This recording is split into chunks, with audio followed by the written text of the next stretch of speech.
చిన్న ప్రార్థన చేసుకుందాం. ప్రార్థన. మా ప్రియమైన యేసుక్రీస్తు ప్రభువా, నీకు వేలాది వందనాలు, స్తోత్రాలు తెలియజేస్తూ ఉన్నాం.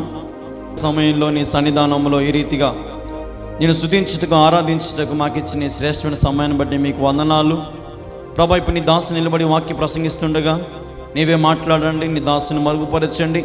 తామారు గురించి ప్రభా మేమేం నేర్చుకోవాలో మాకు మీరే బయలుపరచమని నీ సన్నిధిలో ప్రాధేయపడుతూ యేసు నామములో ప్రార్థిస్తున్నాను తండ్రి, ఆమేన్.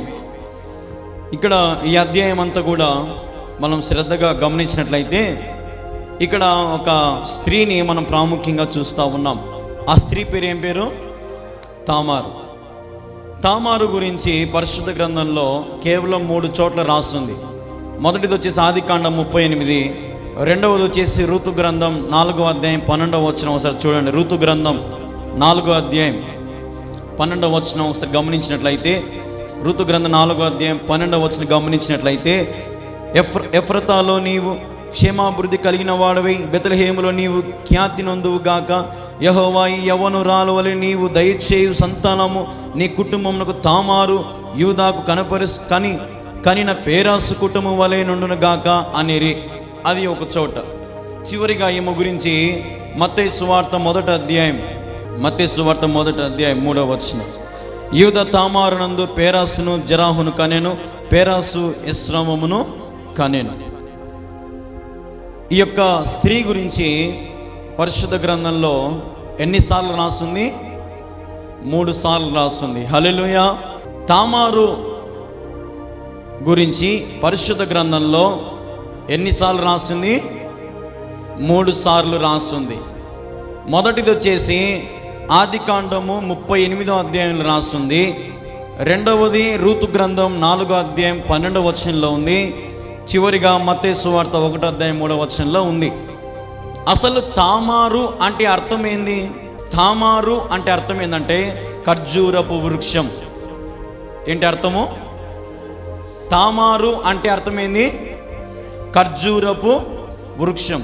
ఖర్జూరపు కాయలు ఎట్లుంటాయి? పుల్లగా ఉంటాయా? ఎట్లుంటాయి? తీయగా ఉంటాయి, మధురంగా ఉంటాయి. కానీ తామారు జీవితం మాత్రం మధురంగా లేదు, తీయగా లేదు. చేదు అనుభవాలతో తన జీవితం కొనసాగిస్తూ ఉంది. ఆమె జీవితం అంతా కూడా మధురంగా లేదు. కానీ దేవుడు ఆమె జీవితాన్ని చేదు అనుభవాల నుంచి చివరికి దేవుడు ఆమె జీవితాన్ని మార్చేస్తాడు.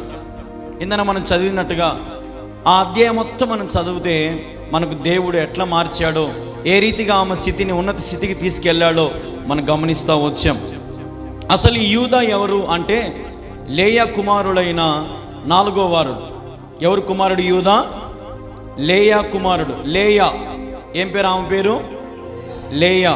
లేయా 4వ కుమారుని పేరు ఏం పేరు? యూదా. ఏం పేరు? ఇప్పుడు మళ్ళీ ఫస్ట్ కాంచి చెప్దాం. అసలు ఇప్పుడు మనం ఎవరి గురించి చెప్పుకుంటున్నాం? తామారు గురించి చెప్పుకుంటున్నాం. తామారు గురించి బైబిల్ ఎన్నిసార్లు రాస్తుంది? 3 సార్లు రాస్తుంది. తామారు అంటే అర్థం ఏంది? ఖర్జూరపు వృక్షం. ఖర్జూరపు తీయగా ఉంటుంది, కానీ ఈమె జీవితం మాత్రం తీయగా మధురముగా లేనే లేదు. ఇది నాకు గుర్తుపెట్టుకోండి. ఇప్పుడు యూదా గురించి మనము చూసుకోవాలి. యూదా ఎవరి కుమారుడు? లేయా కుమారుడు. లేయా కుమారుడు. ఎన్నో కుమారుడు అంటే 4వ కుమారుడు. హల్లెలూయా. ఈ యూదా ఒక కోడలే తామారు. ఎవరి కోడలు? యూదా కోడలే తామారు. ఇప్పుడు అసలు ఈ యూదా ఆమెను ఎందుకు ఆమె కోడలు ఎందుకు చేసుకోవాల్సి వచ్చింది? ఎవరికి ఇచ్చాడు? తామారు జీవితం ఏమైపోయింది? అదంతా కూడా ఇప్పుడు మనం చూసుకుంటా పోదాం. ద్వితీయోపదేశకాండం 7వ అధ్యాయంలో, ద్వితీయోపదేశకాండం 7వ అధ్యాయం 2వ వచనం 3వ వచనం మనం శ్రద్ధగా గమనించినట్లయితే, నీ దేవుడని యెహోవా వారిని నీకు అప్పగించుచున్నప్పుడు నీవు వారిని హతము చేయవలెను, వారిని నిర్మూలము చేయవలెను, వారితో నిబంధన చేసుకొనకూడదు, వారిని కరుణింపకూడదు, నీవు వారితో వియ్యమందుకూడదు, వాని కుమారుని నీ కుమార్తెని నీయకూడదు, నీ కుమారునికి వాని కుమార్తెను పుచ్చుకొనకూడదు. హల్లెలూయా. ఇక్కడ దేవుడు ఒక నిబంధన పెట్టినాడు. ఎవరికి? ఇశ్రాయేలు ప్రజలకి. ఎవరికి? ఇశ్రాయేలు ప్రజలకి. అంటే యూదాకు దేవుడు ఒక నియమం పెట్టాడు. యూదా ఇశ్రాయేలు వాడే. ఎవరు? యూదా ఎవరికి చెందినవాడు? ఇశ్రాయేలుకు చెందినవాడు. ఇశ్రాయేలుకు దేవుడు ఒక నిబంధన పెట్టాడు. ఏంటంటే ఇశ్రాయేలీలు కానానీయులను పెళ్లి చేసుకోకూడదు. ఎవరిని చేసుకోకూడదు? కానానీయులను ఇశ్రాయేలీలు పెళ్లి చేసుకోవద్దు. కానీ యూదా దేవుని మాటను అతిక్రమించి, దేవుడిచ్చిన ఆజ్ఞను అతిక్రమించి ఒక ఆమెను పెళ్లి చేసుకుంటాడు. ఆమె పేరు మనం చూసాం, మీద ఆదికాండం 38వ అధ్యాయం చూసాం. షూయా 2వ వచనం, 32వ వచనం. షూయా అను ఒక కానానీయుని కుమార్తెను యూదా చూచి ఆమెను తీసుకొని ఆమెతో పోయాను. అంటే ఇప్పుడు కానానీయురాలైన స్త్రీని ఎవరు పెళ్లి చేసుకున్నారు? యూదా పెళ్లి చేసుకున్నాడు. ఆ కానానీయురాలైన స్త్రీ పేరు ఏం పేరు? యూదా భార్య పేరు ఏం పేరు? షూయా. యూదా కోడల పేరు ఏం పేరు? తామారు. యూదా భార్య పేరు షూయా. బాగా గుర్తుపెట్టుకోండి. యూదా ఏ వంశానికి చెందినవాడు? ఇశ్రాయేలులకు చెందినవాడు. షూయా ఎవరికి చెందింది? కానానీయులకు చెందినది. దేవుడు ఏమని ఆజ్ఞ పెట్టినాడు? ఇశ్రాయేలీలు కానానీయులను పెళ్లి చేసుకోకూడదు. బాగా వినాలా, ఎవరిని పెళ్లి చేసుకోకూడదు? కానీ యూదా ఆమె అందము చూసి, ఆమె పైన ఆకారం చూసి ఆమెను పెళ్లి చేసేసుకున్నాడు. దేవుడు ఇచ్చిన ఆజ్ఞను మీరినాడు. బాగైంది, పెళ్లి చేసుకున్నారు. వారికి 3 కొడుకులు పుట్టినారు. ఎంతమంది? 3 కొడుకులు పుట్టినారు. ఆ 3 కొడుకుల పేరు ఏరు, ఓనాను, షేలా. చాలా కష్టంగా ఉంటాయి పేర్లు, బాగా వినండి. మొదటోని పేరు ఏరు. ఉదాహరణకి ఏరు గుర్తుపెట్టుకోండి. ఏరు మొదటోని పేరు ఏరు. రెండవ వాని పేరు ఓనాను. మూడవ వాని పేరు షెలా.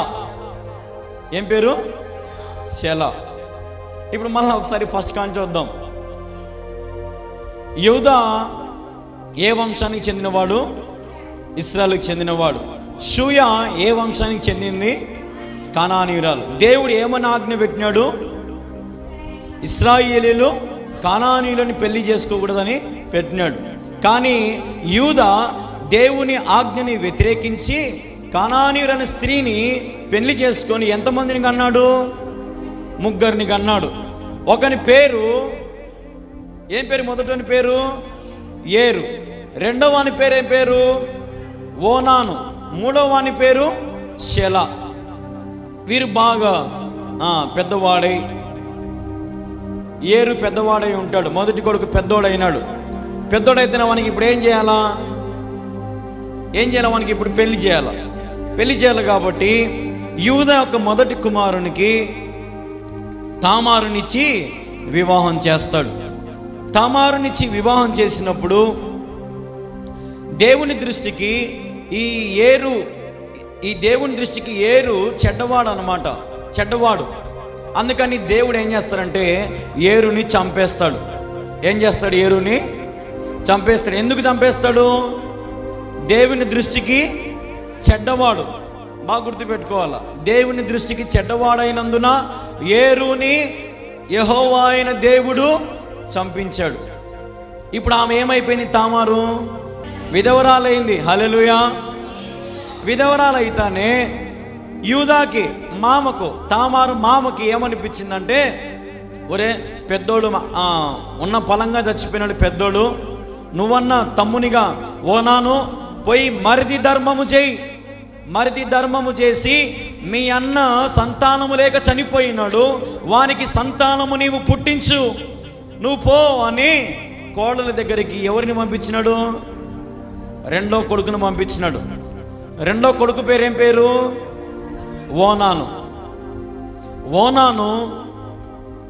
తన మనసులో అనుకున్నాడు, అసలు మా అన్న సంతానం నేనెట్ట పుట్టిగలుగుతా, మా అన్న సంతానాన్ని నేనెట్ట పుట్టించగలుగుతా అని వాడు మనసులో భావించాడు. అది దేవుని దృష్టికి వ్యతిరేకమైనది కాబట్టి దేవుడు ఓనానును కూడా చంపేసినాడు. మా వినాల, యూదా రెండో కుమారుని పేరు ఓనాను. తండ్రి ఏం చెప్పినాడు వానికి? ఒరే మరిదిగా నీ ధర్మము చేయి, నీ అన్నకు సంతానము లేదు, నువ్వన్నా పోయి సంతానం పుట్టించి మీ అన్న సంతతిగా మీ అన్నకు ఒక వంశము నువ్వు ఏర్పాటు చేయరా అంటే వీడేమన్నాడు? నాయన మాట వినుకోకుండా, దేవుని మాట వినుకోకుండా వ్యతిరేకముగా ఎట్టయితుంది, మా అన్న సంతానం నేనెట్ట పుట్టిగలుగుతా, నా వల్ల ఎట్టుతుందని వ్యతిరేకంగా మాట్లాడినాడు. దేవుని దృష్టికి వాడు కూడా చెడ్డవాడైనాడు, చనిపోయినాడు. కానీ మీకు కొన్ని డౌట్లు వస్తాయి, నేను లాస్ట్లో చెప్తా. నాకు తెలిసి ఈ పాటికి డౌట్లు వస్తుంటాయి. మరిదిని పెళ్లి చేసుకోవడం ఏంది, మరిదితో సంసారం చేయడం ఏంది, మరిదితో పిల్లలు కలడం ఏంది, ఆమె ఏమన్నా వేసేనా, ఇవన్నీ మీకు డౌట్లు వచ్చింటాయి. ఈ పాటికే మైండ్లో ఎలిగింటాయి. లాస్ట్లో చెప్తాం మీకు అవన్నీ. మీరు ఫస్ట్ ఈ సబ్జెక్ట్ వింటారండి. అందుకే మైండ్ ఆడబెట్టుకోమని చెప్పినా, మైండ్ ఇన్నే పెట్టుకోండి, ఎక్కడికి పోవద్దు. తర్వాత రెండో కొడుకు ఇప్పుడు ఏమైపోయినాడు? చనిపోయినాడు. రెండో కొడుకు చనిపోగానే అప్పుడు యూదా తెలివిగా ఆలోచన చేస్తాడు. ఓయమ్మ, ఇద్దరు కొడుకులు చచ్చిపోయినారే, ఈమెను ఇప్పుడు నాకు ఉండేది చిన్నోడు ఒక్కగానొక కొడుకు షేలా ఒక్కడే ఉన్నాడు, ఎట్టో కొట్ట ఈ తామారును వదిలించుకోవాలా అని ప్లాన్ చేసి, ఏమ్మా తామారు, మీ నాన్నగారి ఇంటికి పో, నువ్వు షేలా పెద్దోడైనప్పుడు, షేలా ఇప్పుడు చిన్నోడమ్మా, షేలా చిన్నపిల్లోడు, వాడు పెద్ద అయినాక ఖచ్చితంగా నీకు ఇచ్చి పెళ్లి చేస్తాను, ఖచ్చితంగా నీకు ఇచ్చి పెళ్లి చేస్తాను, అంతవరకు మీ నాయన ఇంటికి అడిగిపోయి ఉండిపోమ్మా అని పంపించేసినాడు. ఆమె కూడా మామ చెప్పిన మాట విని ఆ రీతిగా వాళ్ళ నాన్నగారింటికి వెళ్ళిపోయింది. తర్వాత కొద్ది రోజుల కాలం తర్వాత యూదా భార్య చచ్చిపోయింది. చచ్చిపోతానే భర్తకు బాధ ఉంటుందా? భార్య చచ్చిపోతే బాధ ఉంటుంది. యూదా కూడా అలాగే బాధపడి కొద్ది రోజులకి ఆ బాధకు నివారణ మర్చిపోయినాడు. భార్య చచ్చిపోయినట్టుగా మర్చిపోయినాడు. మళ్ళా మామూలుగా ముందు ఎట్లున్నాడో అట్లాగే జీవించాడు. ఒక రోజున యూదా తన స్నేహితుడైన హేరోనుతో తిమ్నాతుకు అనే ఊరికి పోతాడు. ఎందుకు పోతాడు ఆయన అడగొచ్చు. ఈ యూదాకి చాలా గొర్రెలు మేకపిల్లలు ఉన్నాయి. ఆ కాలంలో ఒక వ్యాపారం చేసేవారు. గొర్రె బొచ్చుని మొత్తం తీసేసి ఆ గొర్రె బొచ్చుని అమ్ముకొని బతికేవాళ్ళు ఆ కాలంలో. అట్లా యూదా కూడా తన మందులో చాలా గొర్రెలన్నీ బొచ్చుని మేపి ఆ బొచ్చునంతా అమ్ముకోవాలని తిమ్నాతుకు తీసుకొని పోతాడు. బాగా వినాలి, తిమ్నాతుకు తీసుకొని పోతాడు.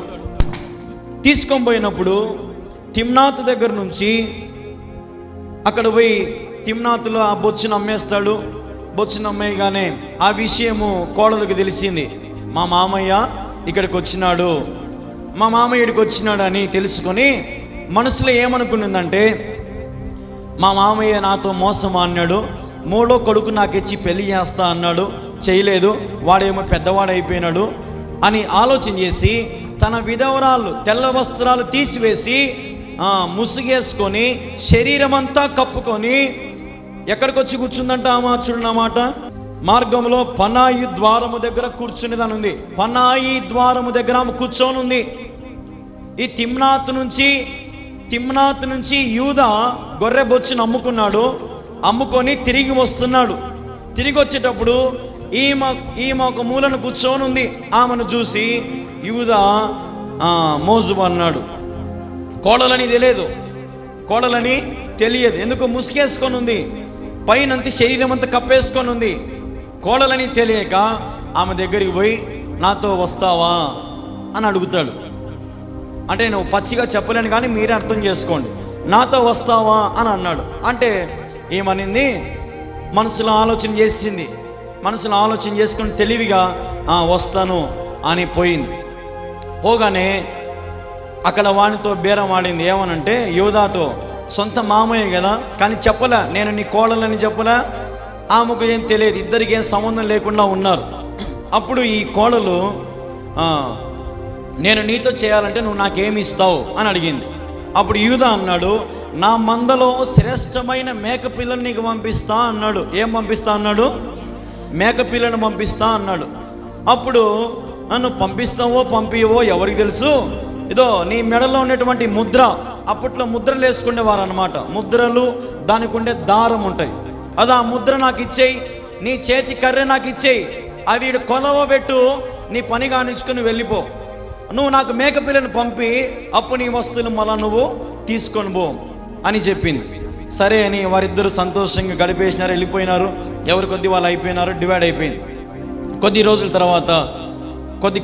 రోజుల తర్వాత మేకపిల్లను తన స్నేహితుడైనటువంటి హీరోనుతో పంపించాడు.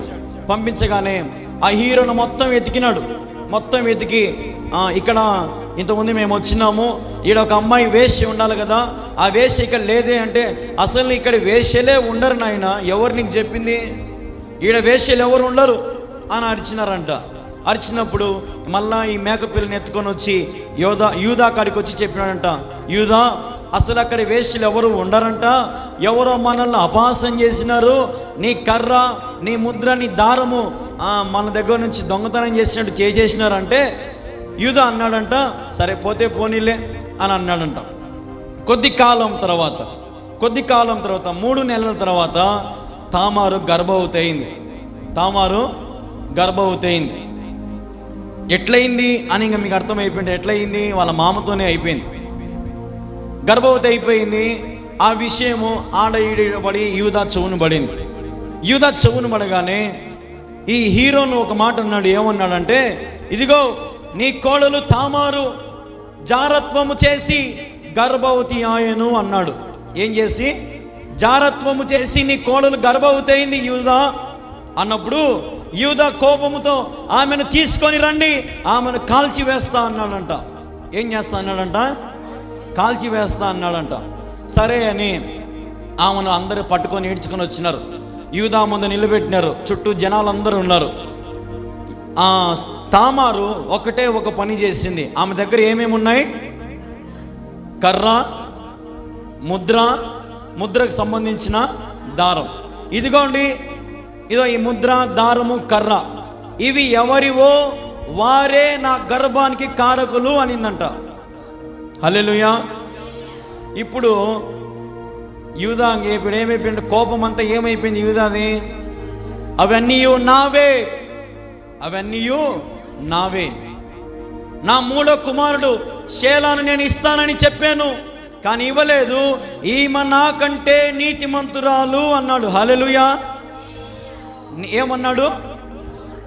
నాకంటే ఈమె నీతిమంతురాలు అంటే ఇంతవరకు మనకేం డౌట్ వచ్చింది? ఈమె వేశ్యేమో, ఈమె తప్పుడుదేమో, ఏంది తమ్మునితో చేస్తుంది, మామయ్యతో సంసారం చేసింది, ఈమె తప్పుడుదేమో అని మనం అనుకున్నాం. కానీ మామేమంటున్నాడు? ఈమె నాకంటే నీతిమంతురాలు అన్నాడు. సరే, ఇప్పుడు మీకు డౌట్ వచ్చి ఉండొచ్చు. మీ డౌట్ నేను తీరుస్తా. ఇప్పుడు మీ ఉదాహరణకి అసలు పెళ్ళైతానే భర్తతోనే కదా నాయన సంసారం చేయాల్సింది, మామయ్యతో మర్దితో ఇటు తప్పు చేయడం తప్పు కదా అని మీ మనసుకు రావచ్చు. కానీ బాగా శ్రద్ధగా వినండి. ఈ యొక్క కథ జరిగినప్పటికీ దేవుడు 10 ఆజ్ఞ లీల. ఏమాజ్ఞ లీల? 10 ఆజ్ఞ లీల.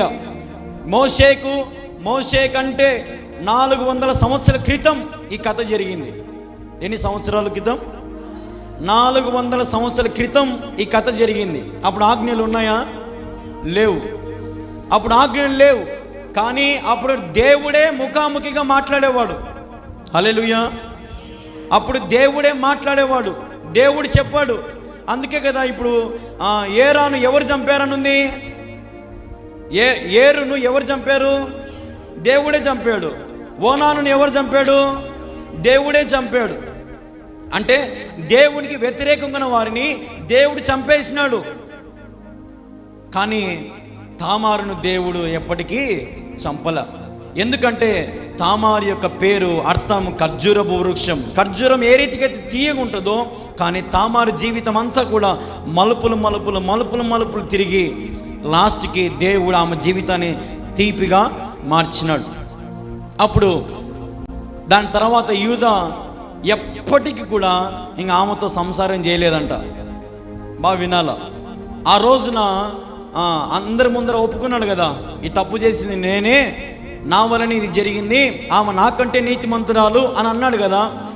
ఉదాహరణకు చెప్తున్నా, ఒకవేళ లోక సంబంధమైన వారైతే గిన అవకాశం వదులుకుంటారా? ఇంకా భార్యతో పాటే ఇంకా రామ్మా నువ్వు నా భార్యవే, ఇంక నాతో సంసారం చేయి, ఇంక నాతో ఉండు అని అంటారు.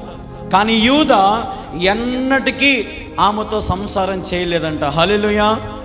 అంటే హృదయములో కోడలు అనే స్వభావం అలాగే ఉంది. తెలియక తప్పు చేశాడు యూదా. తెలిసి చేసినాడా? కోడలతోని చేయలే. ముసుగేసుకొని ఉంది, శరీరం అంతా కప్పేసుకొని ఉంది. తెలియక తప్పు చేశాడు. తన తప్పుని నలుగురు మధ్యలో ఒప్పుకున్నాడు. ఇంకెప్పటికీ ఆమెతో సంసారం చేయలే. ఆమె గర్భవతి అయిందని చెప్పినా కదా, ఆమె ప్రసవ విషయంలో కూడా యూదా సహాయం చేసినాడు. యూదా సహాయం చేసి ఆమెకి ఎంతమంది పుట్టినారంట? కవల పిల్లలు పుట్టినారంట. హల్లెలూయా. ఎవరు పుట్టినారంట? గర్భమే లేని వారికి ఆమెకి ఏమి ఇచ్చినాడు దేవుడు?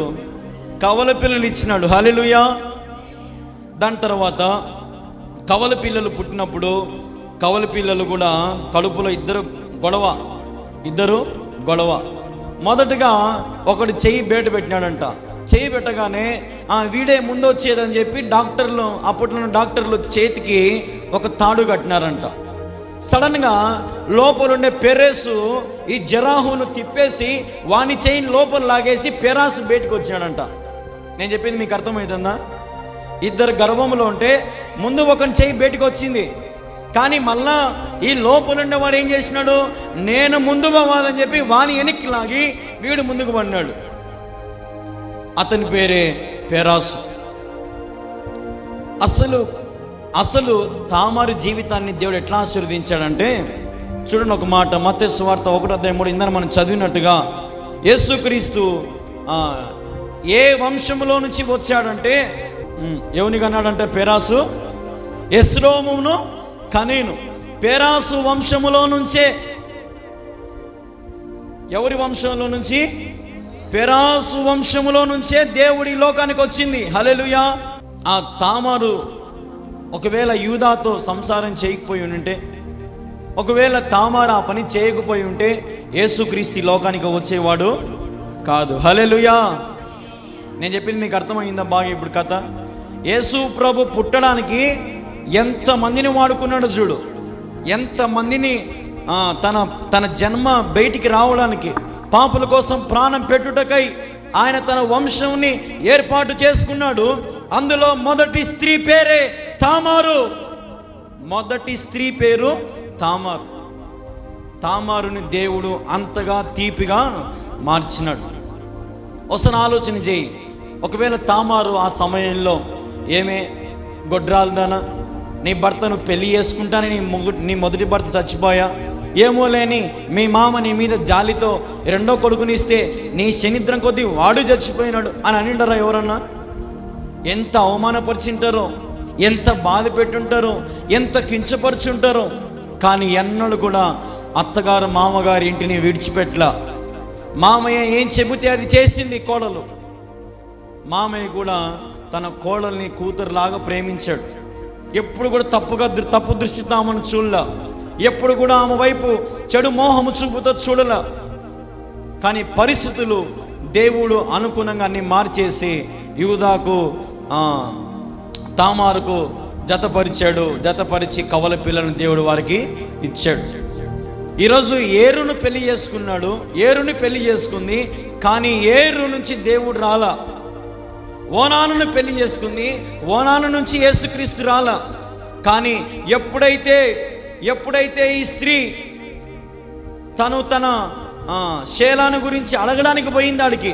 కొంతమంది అంటారు అసలు ఆమెకి ఏమవసరం, విధవరాలు డ్రెస్సు తీసేసి తనంతా చీరంతా ముసుగు కప్పుకొని ఆడికి పోయి కూర్చోవలసిన అవసరం ఏముంది అని కొంతమందికి డౌట్ రావచ్చు. కానీ నేనేం చెప్తానంటే, ఇప్పుడు ఉదాహరణకి నీకు ఏదైనా ఒక అన్యాయం జరిగిందనుకో, నువ్వేం చేస్తావు? ఎదురు చూసి నేను వాని కడిగి మారేస్తే అయిపోద్దు అంటావా అనవా?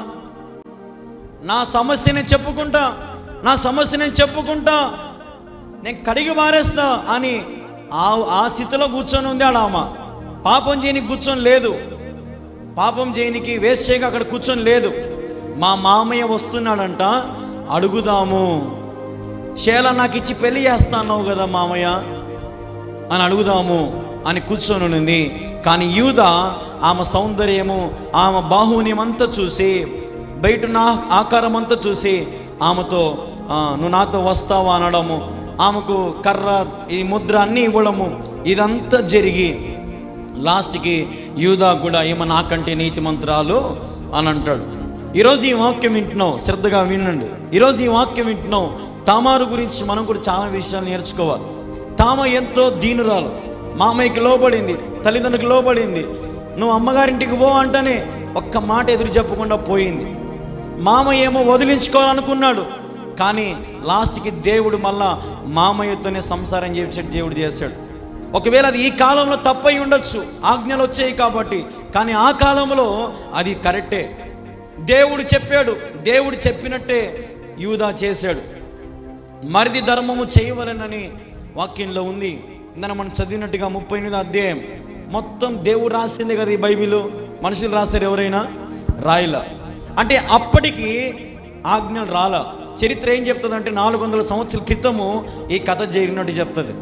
కాబట్టి తామారు గురించి ఎవరు కూడా తప్పుగా అనుకోవడానికి వీలు లేదు. తామారు ఎంతో నీతిమంతురాలు, తన కుటుంబాన్ని దేవుని కోసం సమర్పించుకుంది. ఈరోజు యేసుక్రీస్తు ప్రభు బయటికి వచ్చాడంటే మొదటి స్త్రీ పేరేం పేరు? తామారే. ఒకవేళ తామారు లేకపోయి ఉంటే అసలు వంశమే లేదు. దావీదు వచ్చేటోడు కాదు, దావీదు నుంచి యేసయ్య వచ్చేటోడు కాదు. అందుకే దేవునికి ఒక పేరుంది, యూదా గోత్రపు సింహం. హల్లెలూయా. యూదా గోత్రపు కొదమ సింహం ఆయన. అసలు ఈ యూదా గోత్రపు కొదమ సింహం ఎక్కడి నుంచి వచ్చాడంటే యూదాలో నుంచే. హల్లెలూయా.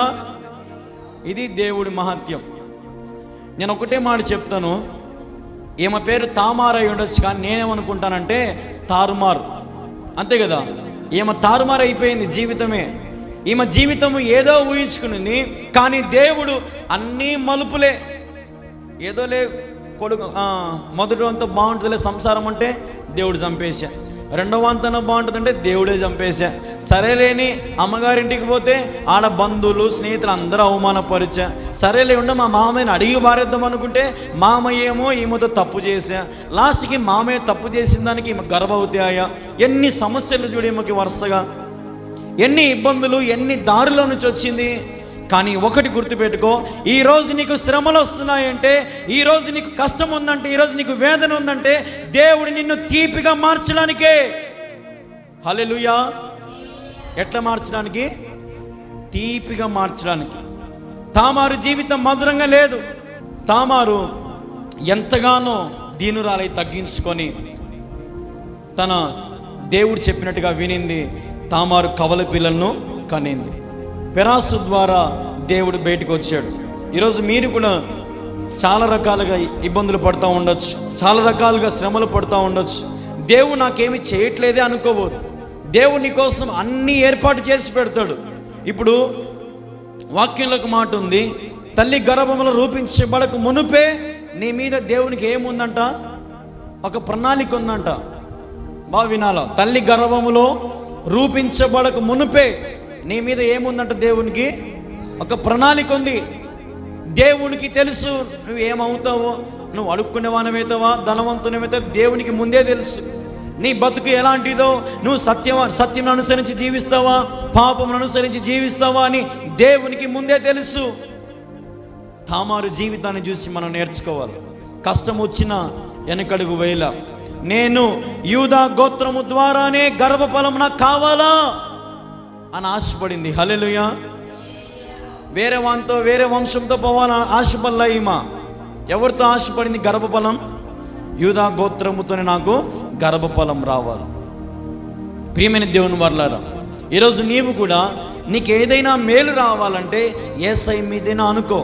యేసయ్య ద్వారానే నీకు మేలులు వస్తాయి. ఏ దేవుడు లేడు, దేవుడు ఒక్కడే. దేవుడు ఒక్కడే, యేసుక్రీస్తు ప్రభు, అందరికీ ప్రభు ఆయన. ఇప్పుడు నాకు ఒక డౌట్ వచ్చింది ఇది చదివేటప్పుడు. అసలు ఈ యూదా ఈ గొర్రెబొచ్చు అమ్ముకోనికి ఆ రోజు ఎందుకు పోవాలా? అది కూడా గొర్రెలన్నీ కాదు, మళ్ళా ఒక్క గొర్రెకే. గొర్రెలన్నీ పిలుచుకొని పోలా, ఆ ఒక్క గొర్రెనే పిలుచుకొని పోయినాడు. ఆ గొర్రె బొచ్చుని కత్తిరించినాడు. తిరిగి వచ్చేటప్పుడు ఈమె కానొచ్చింది. ఒకవేళ ఆ రోజు గొర్రెబొచ్చు ప్రోగ్రాం లేకపోయినంటే తామర కానొచ్చేది కాదు. అంటే ఎన్ని రకాలుగా దేవుడు, మనం అనుకుంటాం ఇదంతా డబ్బుతో నేను ఆడిస్తున్నా, ఇది నా కులముతో ఆడిస్తున్నా, ఇది నా బలముతో ఆడిస్తున్నా నువ్వు అనుకోవచ్చు. కానీ మనమందరం ఎవరి ఆట బొమ్మలం? దేవుని ఆట బొమ్మలం. హల్లెలూయా. మన చేతులంటూ ఏది లేదు. దేవుడికి సమస్తము తెలుసు. దేవుడు నిన్ను ఎప్పుడు తామారులాగా మార్చాలో, ఎప్పుడు నీ జీవితాన్ని మధురముగా మార్చాలో, ఎప్పుడు నీ జీవితాన్ని ఉన్నత స్థితికి తీసుకెళ్లాలో దేవునికి సమస్తము తెలుసు. తెలిసినప్పుడు నువ్వేం చేయాలా? ప్రభు కోసం కనిపెట్టుకొని ఉండాలి. ప్రభు దగ్గర కనిపెట్టుకొని ఉంటే ప్రభు నీ జీవితాన్ని కూడా తామారు వల్లే మారుస్తాడు. మారుస్తాడా? మార్చలేడా? మారుస్తాడు. తామారు ఒకవేళ ఏంది, నా భర్త చచ్చిపోయా, నా రెండో భర్త చచ్చిపోయిన, ఆత్మహత్య చేసుకుని చచ్చిపోయిందా? చచ్చిపోలే. చచ్చిపోయిందా ఏమన్నా తామారు? చచ్చిపోలే. ఎదురు చూసింది, చూద్దాం దేవుడు ఇస్తాడేమో, దేవుడు మేలు చేస్తాడేమో, నా జీవితాన్ని మధురంగా మారుస్తాడేమో అని ఎదురు చూసింది. చూసి చూసి చూసి లాస్ట్కి కవల పిల్లలు పుట్టినారు. హల్లెలూయా. నాకు తెలిసినంత వరకు ఆమె ఏమనుకున్నదంటే, నాకు యూదా గోత్రం నుంచి ఒక్కడు పుట్టినా చాలే అనుకోని ఉంటుంది. కానీ దేవుడు ఎంతమందిని ఇచ్చినాడు? ఇద్దరిని ఇచ్చినాడు. ఇద్దరు కూడా మళ్ళీ వేరు వేరు కాదు, కవల పిల్లలు. కవల పిల్లలు మళ్ళీ వాళ్ళు ఎట్లాంటి వాళ్ళు? కడుపులోనే పోటీ, నేను ముందు పోతా, నేను ముందు పోతా, నేను ముందు పోతా, నేను ముందు పోతా. లాస్ట్కి పెరాసు బయటికి రావడము, పెరాసు వంశంలో నుంచి దేవుడు లోకానికి వచ్చాడు. హల్లెలూయా. ఇప్పుడు మిమ్మల్ని అడుగుతాను కొన్ని చిన్న చిన్న ప్రశ్నలు, మీరు చెప్పండి. మనం ఎవరి గురించి ధ్యానం చేస్తున్నాం? తామారు గురించి. తామారు గురించి బైబిల్ ఎన్నిసార్లు రాస్తుంది? 3 సార్లు. తామారు అంటే అర్థం ఏంది? ఖర్జూరపు చెట్టు. తామారు ఎవరి కోడలు? యూదా కోడలు. యూదా దేవునికి వ్యతిరేకమైన పని ఏం చేశాడు? కనానీయుల స్త్రీని షూయేను పెళ్లి చేసుకున్నాడు. యూదా ఏ వంశానికి చెందినవాడు? ఇశ్రాయేలు వంశానికి చెందినవాడు. దేవుని ఆజ్ఞ మీరాడు. మొదటి తప్పు చేసి యూదా అదే, దేవుని ఆజ్ఞను మీరాడు. దేవుని ఆజ్ఞను మీరిన తర్వాత యూదాకి షూయేకు ఎంతమంది కొడుకులు పుట్టినారు? 3. ఒకని పేరు ఏరు, రెండవ వాని పేరు ఓనాను, మూడవ వాని పేరు షెలా. తర్వాత వాళ్ళు పెరిగి పెద్ద అయినప్పుడు తామారుని ఎవరికిచ్చి పెళ్లి చేసినాడు? ఏరాహు కాదు, ఏరుకి ఇచ్చి పెళ్లి చేసినాడు. ఏరు ఎవరి దృష్టికి చెడ్డవాడైనాడు? దేవుని దృష్టికి చెడ్డవాడైనందున దేవుడు ఏరుని ఏం చేసినాడు? చంపేసినాడు. అప్పుడు తామారు ఏమైంది? విధవరాలైంది. విధవరాలైనప్పుడు మామయ్య ఏం చేసినాడు? మళ్ళా తన రెండో కొడుకు అయినటువంటి ఎవరు? రెండో కొడుకు పేరు ఓనానునిచ్చి ఏమన్నాడు? ఒరే, మరిది ధర్మము చెయ్యి, మీ అన్నకు సంతానము లేదు, నువ్వన్నా పోయి మీ అన్న సంతానము నీవు పుట్టించి అభివృద్ధి చేయి. వీడు ఆ మాట విన్నాడా? వినలా. వ్యతిరేకంగా ఏమన్నాడు? అక్కడ ఒక మాట రాస్తున్నాడు, పచ్చిగా ఒక మాట ఉంది, చదువుతాను ఒకసారి విను నా మాట. రెండో వాడు ఏం చేసినాడు మీకు చెప్తాను, బాగా చూడండి. ఆదికాండం 38లో ఉంటుంది చూడు, అదే మాట. ఆదికాండం 38లో ఏముంటుందంటే 9వ వచనం, ఓనాను ఆ సంతానము తనది కానేరదని ఎరిగి ఆమెతో పోయినప్పుడు తన అన్నకు సంతానము కలుగు చేయకుండానట్లు తన రెతేస్సును నేలన విడిచాడంట. ఓనాను ఆమెతో సంసారం చేయడానికి పోయినాడు, కానీ రెతేస్సును నేల మీద వదిలేసినాడు. స్పర్మ్ అనుకోండి, ఇంగ్లీష్లో చెప్తే స్పర్మ్ని నేల మీద వదిలేసినాడు.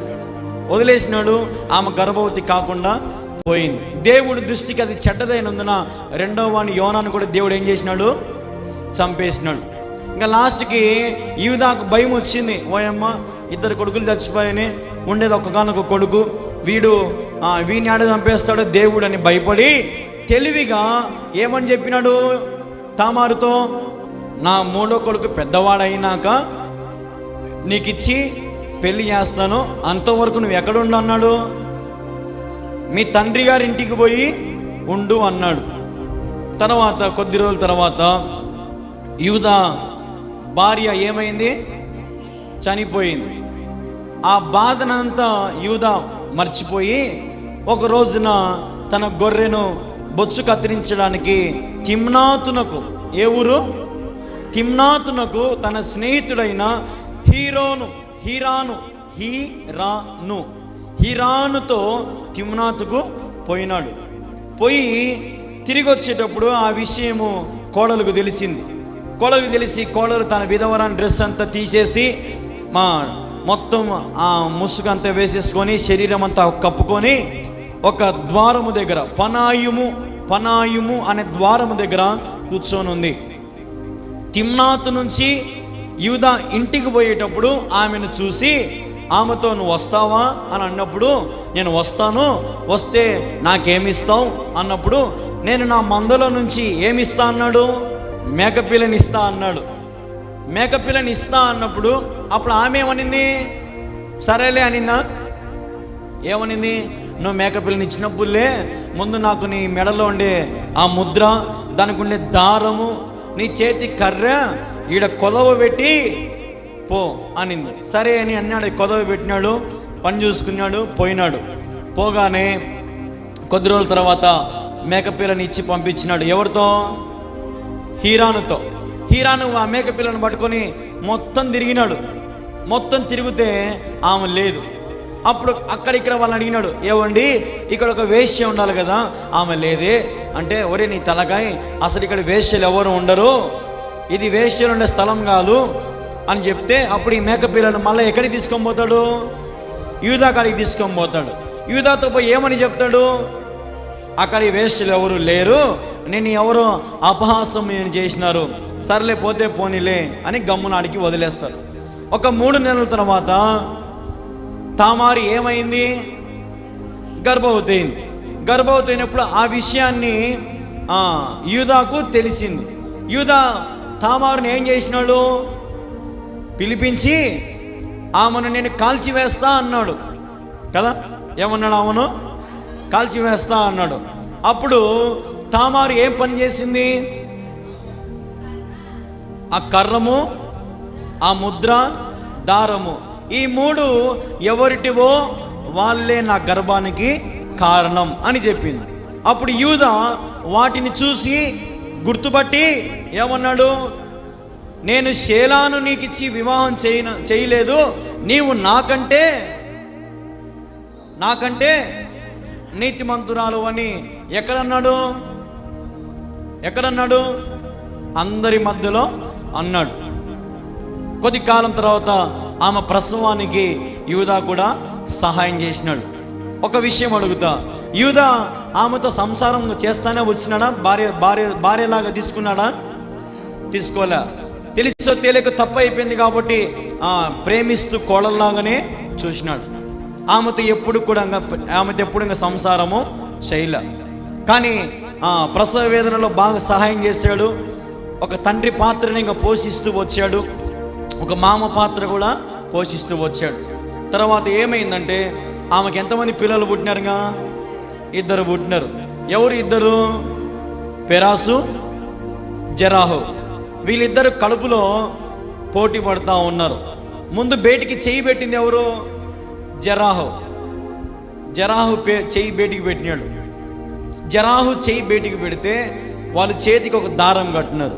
చేయికి దారం కట్టగానే ఈడు లోపల ఉండే పెరాస్ ఏం చేశాడంటే, ముందు నేను బయటికి పోతా అని చెప్పి వాని చేయి లోపల లాగి వీడు బయట పడినాడు. వీడు బయటపడగానే వానికి పెరాసు అని పేరు పెట్టాడు. తర్వాత జెరాహు పుట్టినాడు. వారిద్దరి ఎవరి సంతానం ఇప్పుడు? యూదా మరియు తామారు సంతానం. తామారుకి ఇప్పుడు ఇద్దరు కవల పిల్లలు. ఎవరి ద్వారా పుట్టినారు వీళ్ళిద్దరు? యూదా ద్వారా పుట్టినారు. పెరాసు నుంచి ఎవరు ఈ లోకానికి వచ్చినారు? పెరాసు వంశము నుంచి ఈ లోకానికి ఎవరు వచ్చినారు? పెరాసు నుంచి ఎవరు వచ్చినారు? ఎవరు చనిపోయి? యేసు ప్రభు వచ్చినాడు. హల్లెలూయా. పెరాసు నుంచి యేసు క్రీస్తు ప్రభు బయటికి వచ్చినాడు.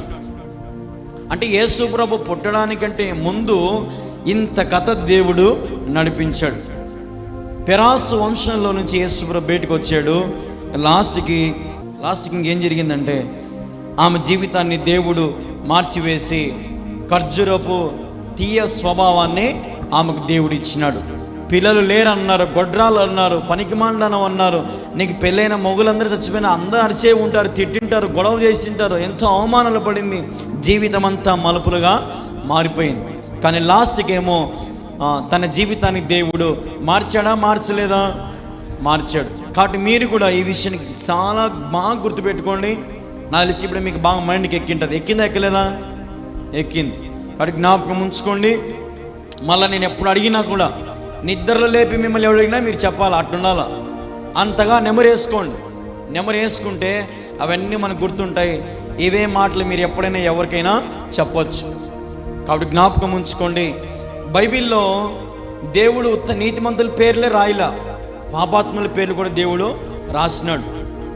ఇప్పుడు ఈమె ఒకవేళ ఇప్పుడుండే చట్టం ప్రకారము ఈమె తప్పుడుదై ఉండొచ్చు. కానీ ఒకప్పుడు మాత్రం ఆమె యూదా ఏమన్నాడు? ఆమెని నీతిమంతురాలు అన్నాడు. ఒకవేళ ఈ లోకంలో ఇప్పుడు అదే రీతిగా జరిగితే ఏమంటారంటే వేశ్య అని అంటారు. కానీ ఆ కాలంలో మాత్రం దేవుడు ఆమెని నీతిమంతురాలుగా ఎంచినాడు. అదే నేను చెబుతున్నాను. మానవుని దృష్టి వేరుగా ఉంటుంది, దేవుని దృష్టి వేరుగా ఉంటుంది. మానవుని పనులు వేరుగా ఉంటాయి, దేవుని పనులు ఊహకందని కార్యాలుగా ఉంటాయి. మానవుడు చెత్త పనులు చేస్తాడు, దేవుడు ఉన్నతమైన పనులు చేస్తాడు. దేవునికి అసాధ్యమైనటువంటి ఈ లోకంలో ఏది లేదు. ఆయన కష్టాలు నీకు వచ్చాయంటే కష్టాల నుంచి నిన్ను మధురమైన దారిలోకి నిన్ను నడిపిస్తున్నాడని అర్థం. కాబట్టి కృంగిపోతున్నావేమో, బాధపడద్దు, దిగులు పడద్దు. నీ జీవితం కూడా దేవుడు తామారు వలె మార్చునుగాక. ఆమేన్.